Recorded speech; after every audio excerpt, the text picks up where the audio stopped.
So this evening I'm here with Sophie Stevenson, who's going to tell us all about the evening and exactly what's going on in the other room.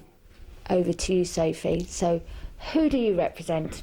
I'm here this evening representing the Derbyshire, Leicestershire and Rutland Air Ambulance. So that's the air rescue service based at East Midlands Airport.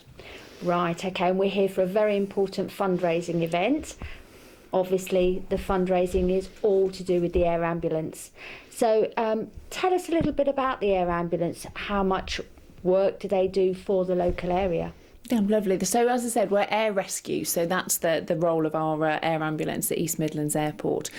So it's completely funded by supporters. We don't get any government or lottery funding. So it all comes from the community, basically, that we look after. And we need to raise 1.7 million per year to keep us flying and keep us saving lives. Wow, that's a lot of money. So how much per day would you say it costs for the air ambulance to stay up in the air to rescue people? Well, as you can imagine, every mission is completely different. We get to fly for a different amount of time, use different parts of the kit, for example. But on average, we go out between 2 and 5 times every day. And the average mission costs us about £1,400 when you take into consideration all the different aspects. So you're looking for a lot of fundraising, basically. Absolutely. So, yeah, all the time, permanent fundraising, absolutely. So how many staff do you have? How many helicopters do you have out there that can go up and, help us, general public people that are in difficulty? Well, all the air ambulances across the UK are operated completely separately as different charities, but we work alongside the Warwickshire and Northamptonshire Air Ambulance that's based at Coventry Airport. So we sort of say we're a sister service. So we look after this sort of area of the UK with our charity. Yeah, which is quite a wide area, to be fair, isn't it? It is, and especially for Derbyshire, Leicestershire, Rutland, it's quite an interesting area because we go from the Derbyshire peaks, huge stretch of the M1, straight over to Rutland Water and some very remote areas of Leicestershire. So it creates a huge amount of variety for us. Yeah, definitely. And so how long have you been with the air ambulance? I've been fundraising for them for 2.5 years, and it's been fantastic to watch the crew at work and see what I'm fundraising for, and I think it's an incredible service and very proud to work for them. Okay, so I'm here with Claire. Claire, tell us your story. What's going on here tonight? Well, we're doing some fundraising tonight for the air ambulance, and it's a story that started about 12 months ago when one of my friends had a really bad motorcycle accident. He kind of had an accident with a car, came off his motorbike, broke his back in several places, and he's had to go through quite extensive rehab to be able to walk again. And so I wanted to do something to raise some funds for the air ambulance that saved his life, basically. So I kind of stuck my hand in the air for the next international challenge, thinking that it might be something quite easy. And then it turned out to be a 200-kilometre dog trek across Sweden, which I wasn't quite expecting.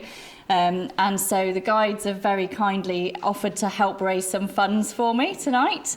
And so my target was £3,000, and I've managed to do various things to get quite close to that target, and I think tonight we've just about smashed it. I'm going to just have a chat with this young lady over here who's been working ever so hard in the kitchen this evening.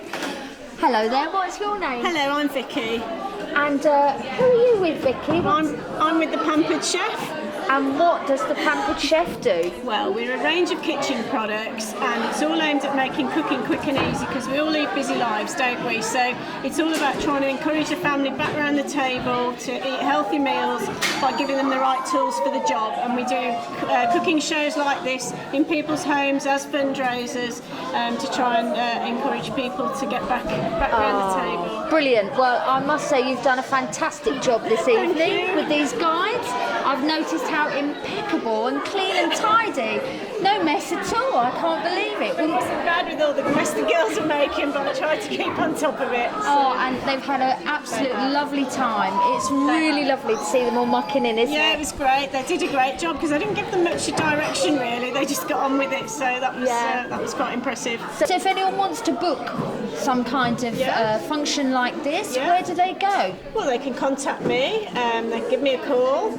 And I've got a website. It's pamperedchef.biz, BIZ /truly scrumptious, or they can find me on Facebook at Vicky Farmer's Pampered Chef Cooking Show. Bit of a mouthful, but it works. But they'll find me. Yeah. So I'm here with a young lady at Overseal Community Centre. What's your name? Rachel Coates. And what's your story, Rachel? I was born with club foot, otherwise known as Telopes, and I had to go to Sheffield, and I was in a wheelchair for 4 months. I had this big cage with pins going straight through my leg. My mum and dad had to move my bone and I could feel it. So every night they had to do that to make it straight, or I would have had other problems in the future. Wow, how old are you? 12 years old. 12, and you've gone through all this already at your young age. Yeah. That must have been awful for you. Well, it was in pain, but thing was I had to do it or I would have had other problems in the future, and I didn't want that because I wouldn't. One of the options was not wearing high heels and not wearing proper stuff like that, and then when I get older I wanted to do stuff like that. Absolutely. So I'm here with Sally, who is our guider. Unit leader of the guides, yeah. Unit leader, sorry, get that right. So you are the Overseal Guides, is it?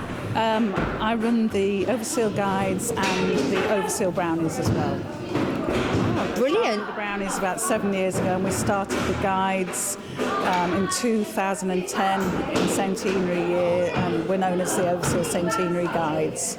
So you've been going quite a long time, really. You're busy running both of those. We're always busy.